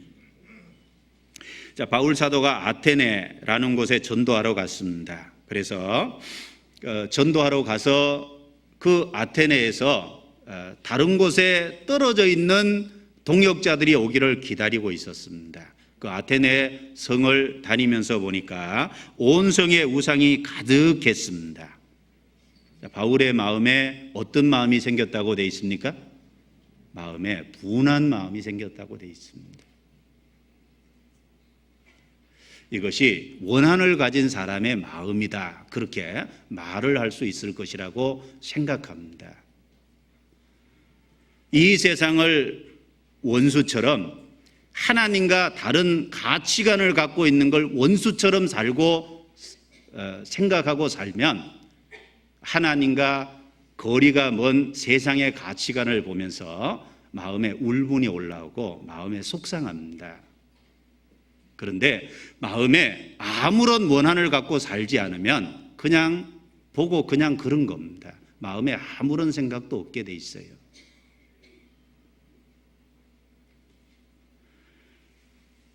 하나님과 원수된 모습을 보면서 하나님은 마음에 분노를 갖고 계시는데 우리는 그런 것을 타협하고 용납하는 마음을 갖고 있다면 그게 원한이 없어서 그렇다는 겁니다. 예수님은 예루살렘 성전에 들어가셨을 때 노끈으로 채찍을 만들어서 예루살렘 성전 안에서 비둘기 팔고 장사하는 사람들을 채찍으로 쫓아냈습니다. 그 예수님의 얼굴이 어떨 거라고 생각합니까? 예수님의 얼굴이 분노로 가득한 얼굴이었을 겁니다. 예수님이 죄를 지었습니까? 아닙니다. 거룩한 분노라는 거예요. 거짓된 것과 잘못된 것에 대한 거룩한 분노를 보여주신 겁니다. 분명히 거짓된 것과 타협하지 않으시는 그리스도의 모습을 우리는 볼 수 있습니다. 마찬가지입니다. 그리스도인도 사탄을 원수로 생각하고 살고 하나님의 뜻과 거리가 먼 이 세상을 원수 대하듯이 대하고 살고, 그리고 죄를 원수 대하듯이 대하고 살면 그러니까 타협할 마음이 안 생기고, 그리고 싸워서 정복해야 될 것으로 생각을 하게 돼 있습니다. 그리고 하나님과 가치관이 다른 거짓된 것들을 보면 그냥 웃어 넘기는 게 아니라 마음이 속상하게 돼 있어요. 믿지 않는 사람들을 보면 마음이 안타깝게 되고 속상하게 돼 있습니다. 죄 짓는 사람을 보고 세상에 우상이 가득한 걸 보면, 사람들이 요즘 섬기고 있는 우상은 다양하죠. 사람들을 거짓된 것으로 이끄는 그런 것들을 보면 마음에 속상한 것이 생기게 돼 있습니다. 그것이 원한을 가진 사람의 올라오는 자연스러운 마음이라는 겁니다. 하나님이 원수로 삼고 있는 것을 우리도 원수로 대하고 살아야 됩니다. 그 원한을 갖고 살면 정확하게 원수가 무엇인지 알고 거기에 대한 원한을 갖고 살면 결코 타협하지 않고 그 거짓된 것에 대해서 분노하게 됩니다. 혹시 내가 그런 것에 빠지면 마음이 너무너무 속상하게 돼 있어요. 그리고 거기서 도망가려고 하는 마음이 생기게 돼 있습니다. 인자가 올 때 세상에서 믿음을 보겠느냐? 어떤 믿음을 보기를 원하십니까? 원수가 무엇인지 정확하게 알고 그 원수를 갚는 것에 대한 원한을 갖고 사는 그리스도인들을 보기를 원하십니다. 누가복음 18장을 다시 넘겨보겠습니다. 누가복음 18장.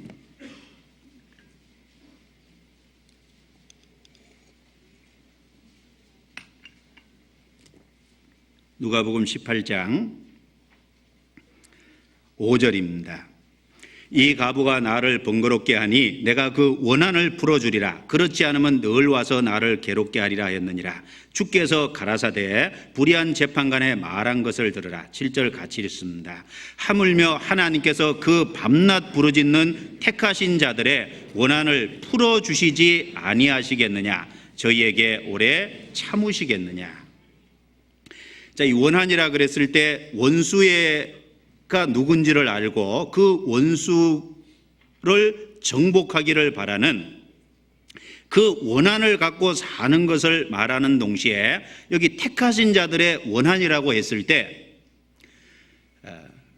원수에 대한 것이 아닐지라도 이 세상에서 뭔가 간절히 이루고자 하는 것이 사무쳐서 그것이 마치 원수를 갚는 것에 대한 원한처럼 되어 있는 그런 마음을 가진 그리스도인을 원한다는 겁니다. 어떤 것에 그런 사무치는 마음을, 원한과 같은 마음을 갖고 살아야 될까요? 영혼을 건지고자 하는데 그런 사무치는 마음을 갖고 살아야 됩니다. 내가 주님의 뜻대로 쓰임받기를 바라는 그 마음이 사무쳐서 원한과 같이 된 그런 마음을 갖고 살아야 됩니다. 내가 주님의 능력을 간절히 사모하는 그 사모하는 마음이 사무쳐서 원한과 같이 된 마음이 되어야 되지 않겠습니까? 주님의 능력을 사모하는 것이 우리 개인의 영광을 위한 겁니까? 결코 아닙니다. 이 땅에서 주님의 영광을 나타내고 주님의 영광을 드러내기 위해서 우리에게는 능력이 필요하고 지혜가 필요한 겁니다. 그 주님의 능력을 간절히 사모하는 마음이 사무쳐서 원한처럼 정말 되어 있습니까? 내가 교회 안에서 정말 쓰임받기를, 이 시대에 주님께 쓰임받고 주님 앞에 가기를, 그게 사무쳐서 원함처럼 되어 있는 마음을 주님은 우리에게서 기대하실 겁니다. 내 마음이 단지 무디고 그냥 습관처럼 살고 아무런 원한이 없고 한두 번 하다가 그냥 안 되면 포기하고, 그게 왜 그런 마음이 생기냐면 원한이 없어서 그렇습니다. 사무치는 마음이 없어서 그런 거예요. 이 과부는 원수를 갖고 있었죠? 원수를 갖고 있는데 그 원수가 갚아지기까지는 갖기까지는 마음에 편안함이 없을 겁니다. 그리스도인은 간절한 마음이 사무쳐서 원한이 되어 있는 마음이 있어야 돼요. 그것이 무엇이 됐든지 간에 그것이 주님에게 합당한 마음입니다. 영혼을 건지고자 하는 간절히 사무치는 마음이 없습니까? 주님은 그것이 우리 속에 있기를 원하시는 거예요. 원한이 있는 사람이 뭐가 있습니까? 열심히 있고 원한이 있는 사람이 끈기가 있는 겁니다. 몇 번 하다가 안 되면 포기하는 건 원한이 없어서 그래요. 사무치는 마음이 아니어서 그렇습니다. 원한이 있는 것은 반드시 그걸 끝을 봐야만 마음에 만족을 하도록 돼 있어요.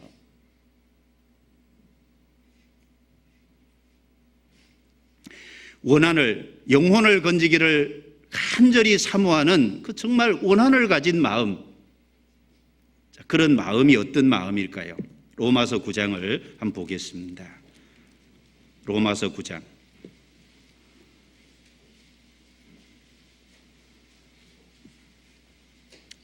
1절부터 3절까지입니다.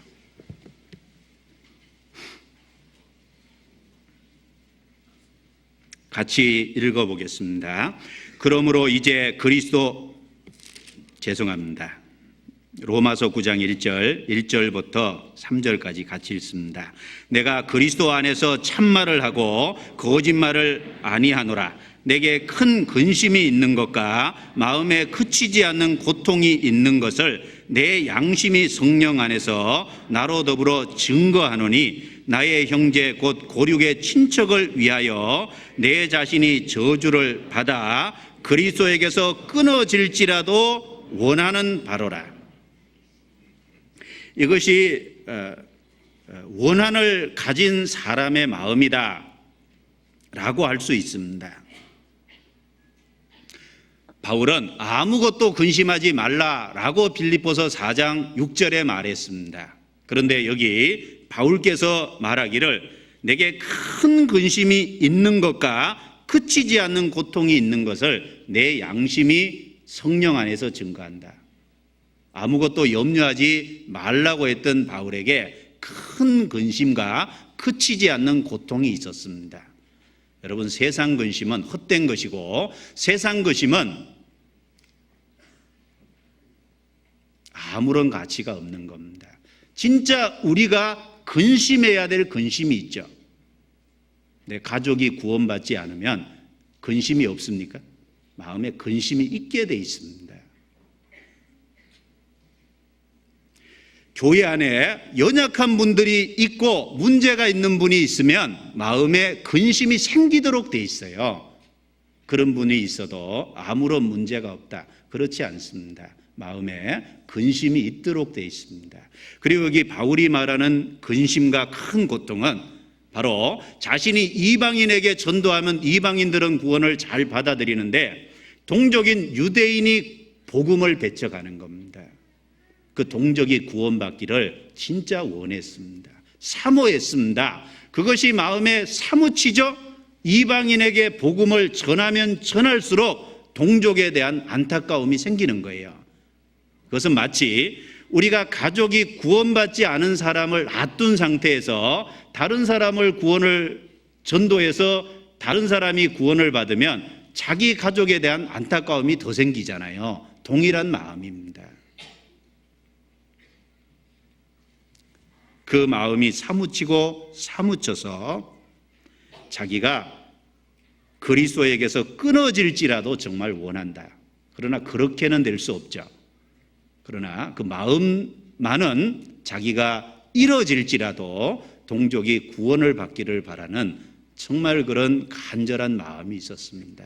그것에 마음이 있기 때문에 큰 근심이 있었고 동족을 위한 마음의 고통이 있었고 그것 때문에 갈등하고 고민하다 보니까 로마서 9장, 10장, 11장 얘기가 나온 겁니다. 하나님께서 깨닫게 해주셨죠. 이방인들이 구원을 받고 난 다음에 복음이 유대인들에게 다시 넘어가서 유대인들에게도 다시 구원받을 기회를 주신다는 하나님의 그 귀한 진리를 발견하고 깨닫게 된 겁니다. 원한이 있는 사람, 영혼을 건지고자 하는 원한이 있는 사람의 마음이 또 이와 같다고 할 수 있겠죠. 예레미야 20장입니다. 20장 7절부터 9절까지입니다.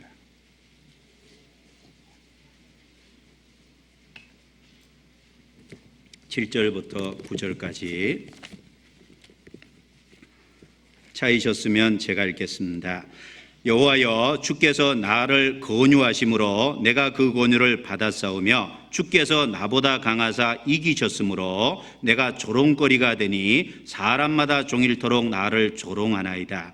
대저 내가 말할 때마다 외치며 강포와 멸망을 부르짖소니 여호와의 말씀으로 하여 내가 종일토록 치욕과 모욕거리가 됨이니이다. 9절은 같이 읽습니다.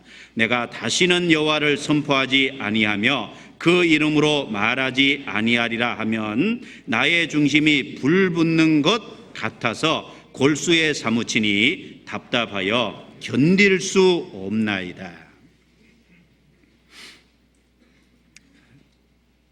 예레미야 당시에 많은 이스라엘 사람이 타락의 길을 걷고 있을 때 하나님의 메시지를 그들에게 전했습니다.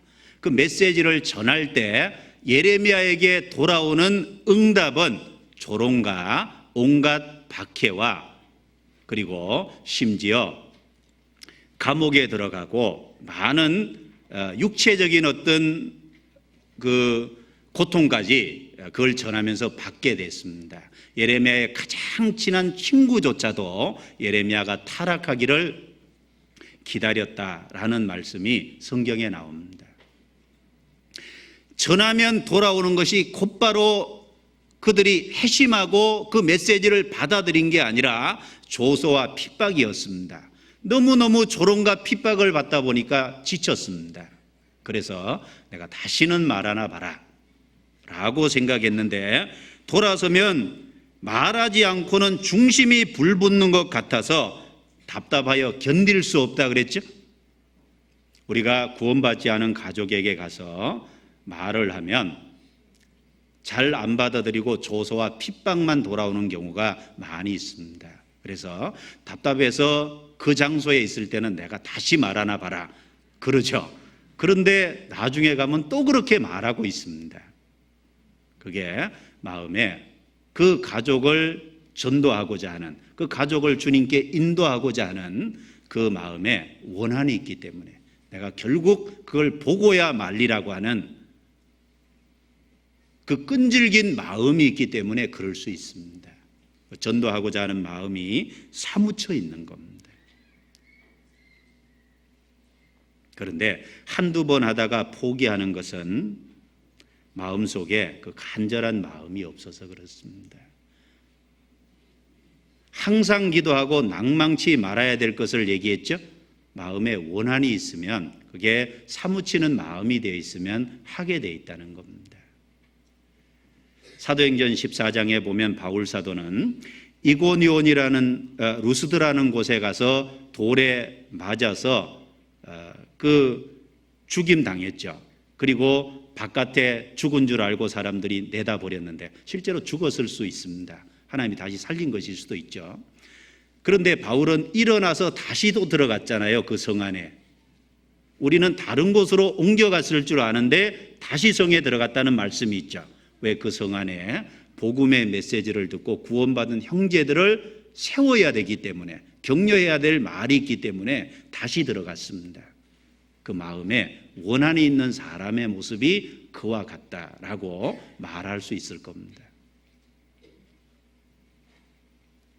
엘리사 선지자는 엘리야에게 마지막 부탁한 내용이 당신의 능력에 갑절, 당신의 영감에 갑절이 내게 있기를 원한다라고 마지막 부탁을 했습니다. 하나님이 엘리야 선지자를 하늘로 데려가시기로 말씀을 한 상태예요. 엘리야 선지자는 그 말씀을 듣고 마지막 주변 정리를 해야 되겠죠. 그래서 자기가 세운 선지학교를 여러 군데 다니면서 마지막 당부와 부탁을 했습니다. 그런데 엘리사 선지자는 엘리야의 옆에 바짝 붙어서 가는 곳마다 따라갔어요. 엘리야가 물었습니다. 네게 무엇을 해주기를 원하느냐? 엘리사 선지자가 대답하기를 당신의 영감에 갑절이 내게 있기를 원하나이다. 엘리야가 어려운 것을 내게 부탁하는도다. 그러나 하나님이 나를 하늘로 취하시는 것을 네가 본다면 그렇게 되리라 라고 약속해 줍니다. 여러분, 엘리사 선지자가 왜 하나님의 능력에 갑절을 원했을까요? 자기 영광을 위해서요? 그렇지 않습니다. 엘리사는 자기의 부와 영광을 헌신짝처럼 버린 사람입니다. 나아만 장군이 고침받을 때 나아만 장군이 주는 재물을 다 거절했죠. 종 게하시는 가서 취해왔지만 엘리사는 그걸 단호하게 거절했습니다. 그리고 엘리야를 통해서 부름을 받을 때 자기가 갈고 있던 농기구를 불태워서 농사를 짓는 데 사용했던 소를 잡아서 그리고 삶아서 주변 백성들에게 나누고 쫓아온 겁니다. 다시는 뒤돌아서지 않겠다는 단호한 각오죠. 왜 능력의 갑절을 원했을까요? 이유가 있습니다. 엘리야 선지자가 있을 때는 갈멜산에서 그나마 450명, 바알 아세라 선지자 합쳐서 850명과 대결해서 이스라엘 백성들의 마음을 바알에게 돌아가는 데서 붙잡고 있었는데 엘리야가 이제 떠나버리면 이스라엘 백성들의 마음을 도대체 어떻게 하느냐는 겁니다. 자기라도 하나님의 능력을 갑절이나 받아서 이 이스라엘 백성들의 타락의 길에서 돌이켜주고자 하는 간절한 마음이 있었던 거예요. 능력을 사모하는 이유가 이스라엘 백성들 때문에 그렇다는 겁니다. 우리도 마찬가지입니다. 우리는 하나님의 능력을 사모해야 됩니다. 하나님께 지혜를 구해야 됩니다. 하나님의 말씀을 더 깨달을 필요가 있습니다. 이유가 뭡니까? 이 땅에서 이뤄진 영혼을 건지는 지혜를 더 얻어야 됩니다. 그 영혼들을 건지기 위해서 그렇습니다.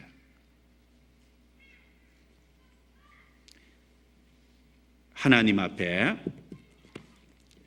간절한 마음을 그것이 사무쳐서 원한처럼 되어 있는 그런 마음을 주님은 우리에게 보기를 원하실 겁니다. 내 사업이 잘 되기를 간절히 바란다. 또 내가 직장에서 정말 진급되기를 바란다.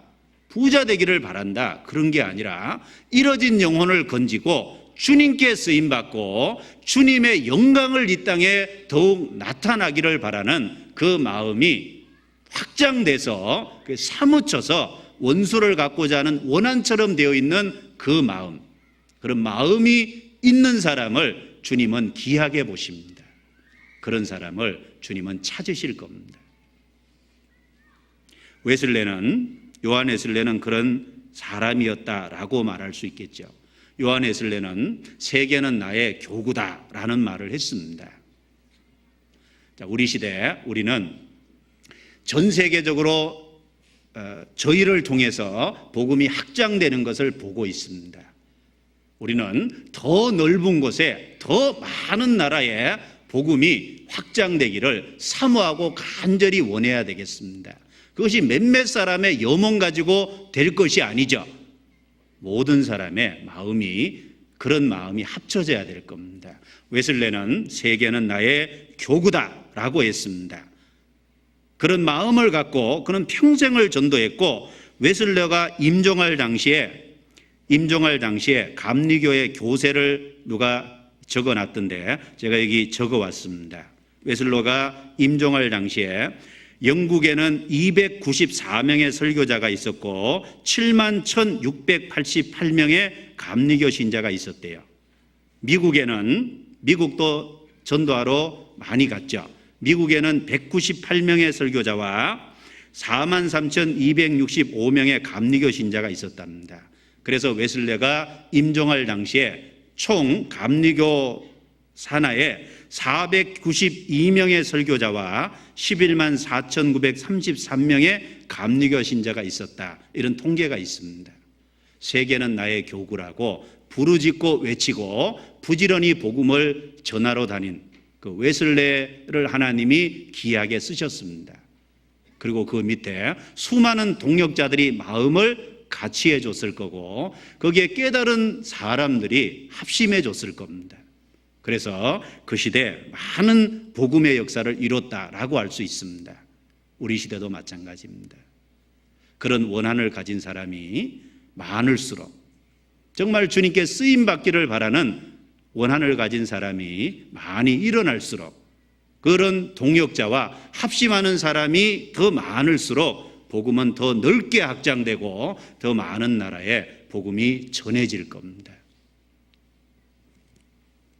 그래서 택하신 자들의 원한이라고 했을 때 바로 그 구원받은 사람의 그 복음이 전해지기를 바라는 그 마음이 사무쳐서 원한처럼 되어 있는 그런 믿음을 가진 자를 보기를 원하신다라는 말씀이라고 우리가 받아들일 수 있습니다. 그리고 이 가부는 원한이 있었죠. 그런데 원한을 개인적으로 자신은 연약하기 때문에 갚을 수 없었어요. 그래서 갚아줄 수 있는 위치에 있는 재판관에게 부탁을 한 겁니다. 비록 불의한 재판관이죠. 하나님을 두려워 않고 사람을 무시하지만 그러나 그 원한을 갚을 수 있는 위치에 있는 사람이 그 재판관이었습니다. 그래서 한 번만 찾아간 게 아니라 자주 찾아갔습니다. 그 자주 찾아가서 반복된 부탁을 했죠. 계속 거절당했지만 결국은 그 재판관이 들어줬습니다. 마찬가지입니다. 우리도 우리 마음속에 원한이 있지만 우리 개인적으로는 그것을 이룰 수 없습니다. 우리는 연약하고 우리는 부족합니다. 그것을 이루어 줄 수 있는 하나님이 계시고 그 하나님의 능력에 절대적으로 의지해야 됩니다. 그 재판관은 불의했지만 우리가 섬기는 아버지 하나님은 우리의 모든 기도를 듣고 우리 마음속에 그 사모하는 원한을 넣어주신 분이 바로 하나님이십니다. 그 하나님은 우리의 원한에 관심이 있고 그리고 그것을 결국은 이루어 주실 것을 확신할 수 있습니다. 속히 들어주시리라 라고 분명히 말씀하고 있습니다. 우리는 질그릇이죠. 우리 속에 계신 주님께서 능력이 있습니다. 그래서 고린도후서 4장에 보면 우리가 이 보배를 질그릇에 가졌으니 이는 능력의 심히 큰 것이 하나님께 있고 우리에게 있지 아니함을 알게 하려 함이라. 그렇습니다. 우리는 연약하지만 능력의 심히 큰 능력을 가지신 하나님이 우리 속에 계십니다. 우리는 그 하나님에게 부탁하고 그 하나님에게 모든 것을 간구하고 그 하나님의 도움을 간절히 구해야 되겠습니다. 가부는 불의한 재판관이었지만 그 재판관에게 자주 찾아서 강청하고 그리고 그 재판관이 처신해 주는 결과에 모든 걸 걸었듯이 우리의 원한, 가족을 전도하기자 하는 원한, 그리고 우리가 주님께 쓰임받기를 바라는 원한, 그리고 우리가 주님 앞에 주님의 영광을 세상에 드러내고자 하는 원한, 그런 원한들이 주님의 도움 없이는 이루어질 수 없습니다. 우리 스스로의 능력이 아니라 바로 능력의 심이 큰 그리고 전능하신 하나님의 오른팔에 우리가 기대고 그분에게 우리의 인생을 걸고 그분에게 부탁할 때 그분은 우리의 삶에 함께 하시고 이끌어 주실 것을 틀림없이 확신할 수 있다는 겁니다. 속히 그 원한을 풀어주시리라. 원한이 있습니까? 하나님에게 부탁해 보십시오. 내 가족들이 여러 해 전도했지만 여러 해 전도했음에도 불구하고 그 가족들이 아직도 깨닫지 못했습니까? 응답이 더딘 것처럼 보입니까? 응답이 더디더라도 낭망치 말고 항상 기도하라 그랬죠? 응답이 더딘 것처럼 보일 때 하나님이 결국은 해주실 것을 믿고 기도하는 것이 믿음입니다. 그런 믿음을 주님은 보기를 원하신다는 겁니다. 기드온의 300명의 용사는 왜 하나님이 기드온의 300명의 용사를 특별히 구별하셨을 것 같습니까? 물론 하나님의 능력을 나타내기 위해서입니다. 처음에는 32,000명 왔죠. 22,000명 돌아갔습니다. 10,000명 중에서 9,700명 돌려보내고 300명 남았죠. 300명 대 135,000명입니다. 그런데 그 300명의 사람은 원한이 있었던 거예요. 이 300명의 사람은 미디안 군대를 완전히 진멸하고는 하지 않고는 안 돌이키겠다는 원한이 있었던 겁니다. 그래서 300명이 13만 5천하고 싸우려면 하나님이 해주신 거죠. 그러나 하나님이 해주셨지만 하루 종일 적과 가까이에 놓고 대적하고 부딪히는데 얼마나 큰 피로감과 힘든 일들이 많았겠습니까? 그런데 적이 도망갈 때 끈질기게 끝까지 악착까지 쫓아가서 그 적을 섬멸한 것이 300명의 군사입니다. 그들은 원한이 있습니다. 원수를 섬멸하고자 하는 원한이 있었기 때문에 그 300명이 선발된 거예요. 사사기 8장입니다. 넘겨보죠.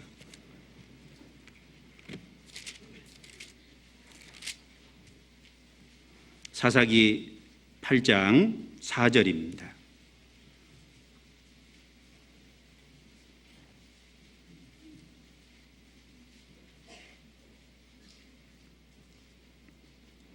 사사기 8장 4절 같이 읽어보겠습니다. 기드온과 그 좇은 자 300명이 요단에 이르러 건너고 비록 피곤하나 따르며, 자, 기드온과 그 좇은 자 300명이 요단에 이르러 건너고 비록 뭐하죠? 피곤하나 따르며, 결국은 끝까지 쫓아가서 적을 섬멸했습니다. 이것이 적을 섬멸하고자 하는 사무치는 원한의 마음이 없었으면 결코 중간에서 피곤할 때 주저앉았을 겁니다. 적을 쳐서 이기기는 했겠죠. 그러나 섬멸하지는 못했을 겁니다. 우리는 우리의 가족들이 구원받는 것을 기억하고 봐야 되겠습니다.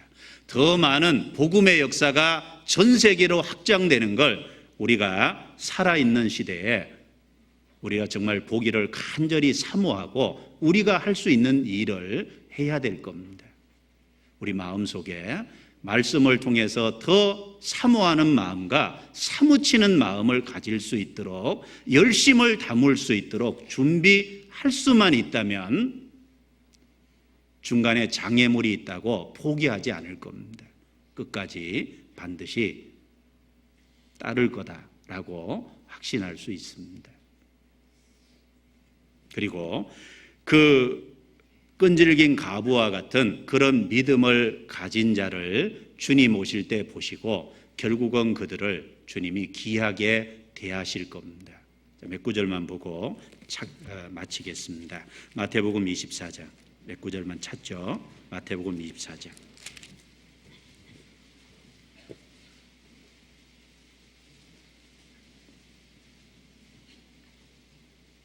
마태복음 24장 45절입니다. 충성되고 지혜 있는 종이 되어 주인에게 그 집 사람들을 맡아 때를 따라 양식을 나눠줄 자가 누구뇨? 주인이 올 때에 같이 읽습니다. 그 종의 이렇게 하는 것을 보면 그 종이 복이 있으리로다. 내가 진실로 너희에게 이르노니 주인이 그 모든 소유를 저에게 맡기리라. 그렇습니다. 바로 그 충성된 종, 충성되기 때문에 그 원한을 가지고 하나님 앞에 자기 맡은 일을 최선을 다할 겁니다. 그런 사람은 주님 오실 때 복이 있는데 주인이 그 모든 소유를 저에게 맡기리라. 이것은 다른 말로 얘기하면 그를 기이 여기시고 그에게 영광을 주시겠다라는 약속입니다. 누가복음 12장도 보겠습니다. 12장 35절 제가 읽습니다. 허리에 띠를 띠고 등불을 켜고 서 있으라. 너희는 마치 그 주인이 혼인집에서 돌아와 문을 두드리면 곧 열어주려고 기다리는 사람과 같이 되라. 주인이 와서 깨어 있는 것을 보면 그 종들은 복이 있으리로다. 내가 진실로 너희에게 이르노니 주인이 띠를 띠고 그 종들을 자리에 앉히고 나와 수종하리라. 주인이 혹 2경이나 혹 3경에 이르러서도 종들의 이같이 하는 것을 보면 그 종들은 복이 있으리로다. 너희도 아는 바니 집주인이 만일 도적이 어느 때 이를 줄 알았다면 그 집을 뚫지 못하게 하였으리라. 이러므로 너희도 예비하고 있으라. 생각지 않은 때에 인자가 오리라 하시니라. 이것도 예수님 재림을 얘기하죠. 허리에 띠를 띠고 등불을 켜고 서 있으라. 구원받은 사람은 일하기 위해서 허리에 띠를 띠어야 될 겁니다. 진리로 허리띠를 띠고, 그리고 사랑의 허리띠를 띠고 등불을 켜고 우리 영혼이 깨어 있어야 됩니다. 서 있으라는 건 자기 위치를 지키라는 거죠. 구원을 받았으면 진리로 허리띠를 띠고 영혼이 깨어있는 상태에서 자기 위치를 지켜야 될 겁니다. 2경이나 3경이나 어느 때에 주인이 오시든지 문을 열어주려고 하는 자같이 되라. 자, 이런 자를 보면 뭐라고 했습니까? 주인이 띠를 띠고 그 종들을 자리에 앉히고 나와 수종하리라. 37절 끝에 바로 그런 사람을 귀하게 보시고 그런 사람에게 띠를 띠고 나와 수종하리라 그랬죠. 그런 사람을 귀하게 하나님이 여겨주실 것을 말씀하신 겁니다. 말라기 한 군데 마지막 더 보겠습니다. 말라기 3장 16절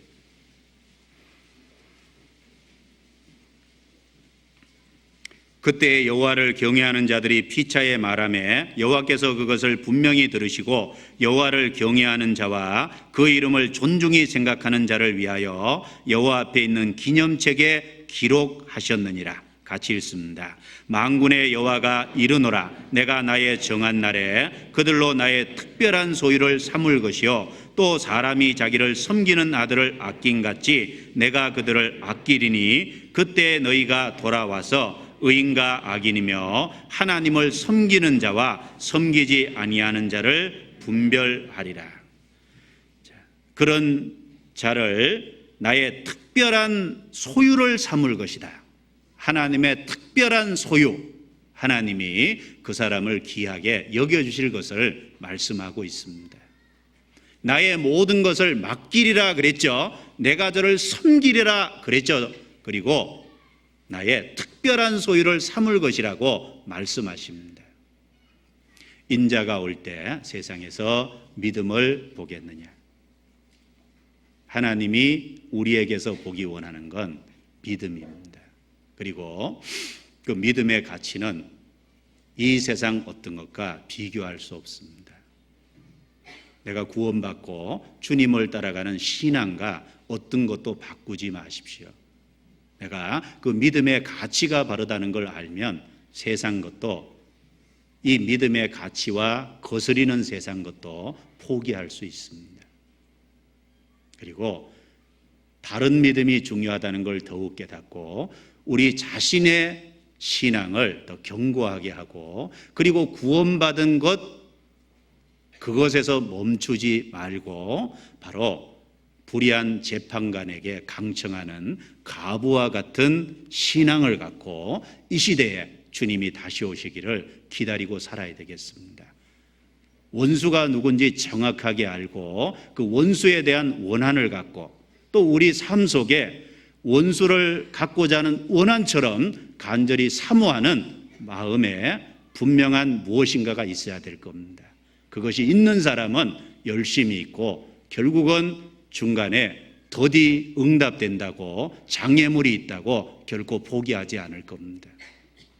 그리고 그런 사람은 하나님이 기이 보시고 바로 그런 믿음을 가진 사람을 주님 오실 때 더욱 특별히 귀하게 대하실 겁니다.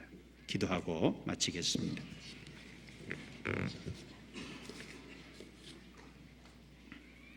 하나님 감사합니다. 저희들은 부족하고 너무나도 연약합니다. 그런 우리를 구원해 주시고 소망 가운데 살게 해 주신 거 감사합니다. 주님 다시 오실 때까지 우리의 신앙을 지켜주시고 진리 가운데 걸어가도록 도와주옵소서. 여기 기도하는 사람 중에 한 사람도 실족지 않게 붙잡아 주시옵소서. 가부가 불의한 재판관에게 강청한 믿음을 가졌듯이 저희 마음속에 원한을 가지고 살 수 있도록 우리의 마음을 더욱 새롭게 해주시고 말씀으로 우리의 마음에 무엇을 위해 살 것인지 더욱 간절함을 가질 수 있도록 일깨워 주시고 주님의 도우심을 통해서 그걸 볼 수 있도록 우리의 삶을 인도해 주시옵소서. 다음 주에 있을 서울 전도집회 함께해 주시고 이번에 많은 사람이 또 인도돼서 구원을 받는 역사가 일어나게 해주시고 우리 각 사람을 그 일에 귀하게 사용해 주옵소서. 우리를 구원해 주신 예수님 이름으로 기도드리옵니다. 아멘. 찬송가 하겠습니다. 찬송가 376장 하시겠습니다.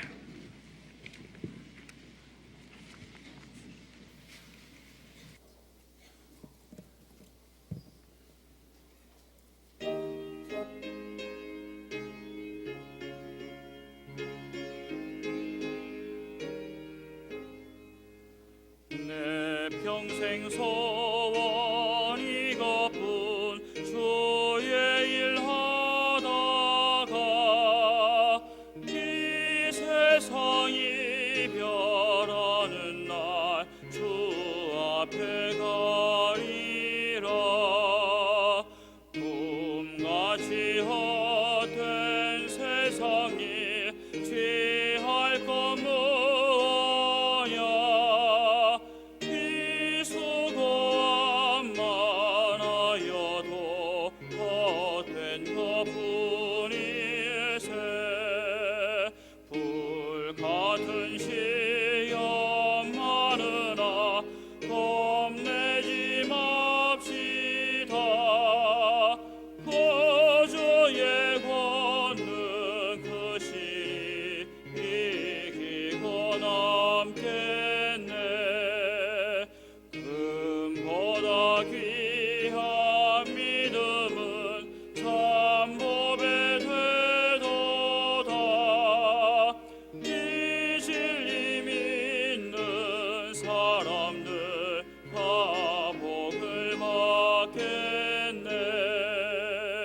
살같이 바른 광음을 주 위에 아끼세.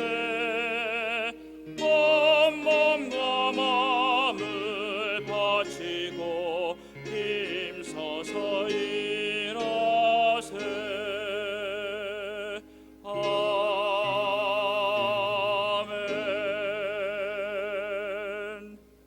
아멘. 광고 없습니다. 안녕히 돌아가시기 바랍니다.